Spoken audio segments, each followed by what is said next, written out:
What's up, everybody? In a previous video, I showed my current training split and how I use high-frequency training to attain my goals. Some of the feedback I've gotten around that video has been regarding the amount of frequency and avoiding injuries.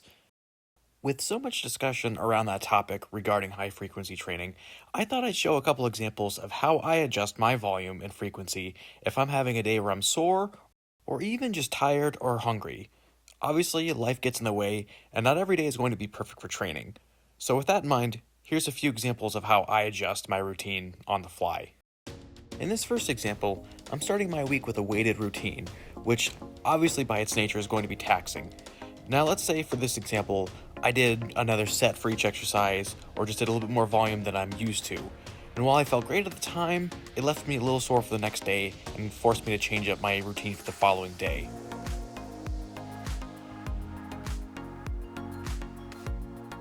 As you just saw, the following day is supposed to be for horizontal exercises that are athletic and explosive in nature.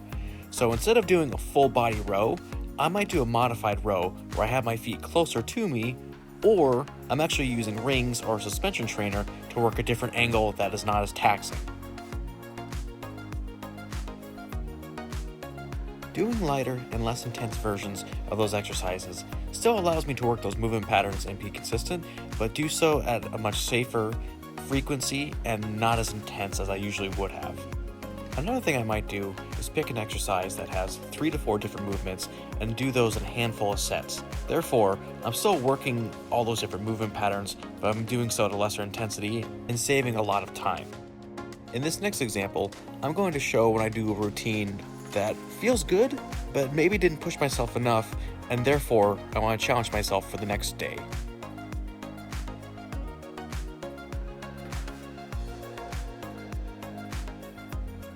In this example, I have a vertical athletic routine, which means I do a lot of different grips and pull-up variations to challenge myself. In this case, I'll take it a step further and use one gymnastics ring and do mixed grip pull-ups on that one ring. Having variety in your routine helps keep things fresh and fun while also pushing yourself, especially if you have a very specific goal.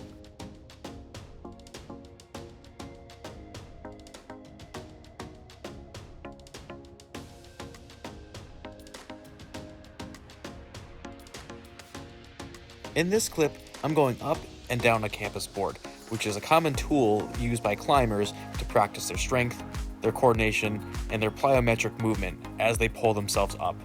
This is a great example of an exercise that adds intensity and variety to my routine that helps me push myself but also keep things fun.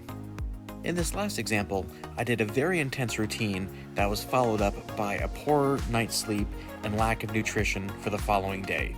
That resulted in me feeling very tired and not up to work out.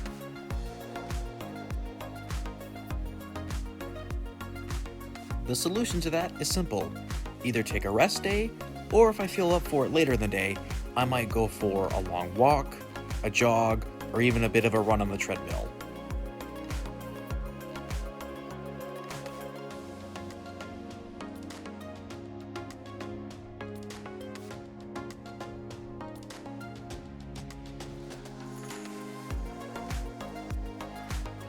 So there you have it. Those are a few examples of how I manage my high-frequency training program. Think of your body as an engine. While it's capable of high speeds and doing great things, it also needs regular maintenance, so you need to find that sweet spot and balance that works for you. It's all about being consistent and finding the right balance in your training to keep striving for goals in a safe and healthy way. Remember to like, subscribe, comment, and I'll see you guys next time.